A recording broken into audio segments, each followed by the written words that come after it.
So itu sumber dia. Kamu nak bercakap tentang sesuatu hukum, kamu rujuk pada sumber dia. Dalam bidang siasah, dalam bidang politik, apa sumber dia? Dia nak kata boleh bekerjasama dengan parti itu, parti ini, golongan itu. Dia ambil hukum daripada mana? Dia sendiri je. Bangun tidur, boleh. Samalah. Dia ada Quran. Dia ada hadis. Ijma', qiyas, cumanya dalam bidang politik kita tambah lagi. Iaitu apa yang dilakukan oleh para sahabat selepas kewafatan Nabi SAW. Sebab Nabi kata apa? Fa'alaikum bisunnati wa sunnatil khulafa'ir rasyidin al-mahdiyin addu 'alaiha bin nawajis.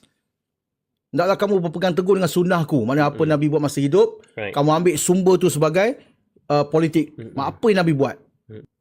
Piagam Madinah. So itu menjadi rujukan kita dalam politik. Apa pula berlaku bila berlaku peperangan, kemudian adanya perdamaian, suluh Hudaibiyah. Itu daripada perbuatan Nabi SAW. Baik, apa yang tak ada zaman Nabi SAW, tetapi berlaku pada zaman Sayyidina Abu Bakar, Sayyidina Umar, Sayyidina Uthman, Sayyidina Ali dan khulafa yang selepas itu. Walaupun ulama tak sepakat, ada benda kita boleh rujuk juga. Inilah sumber kita. Dan lepas tu dia pergi pada ijtihad baru. Okey.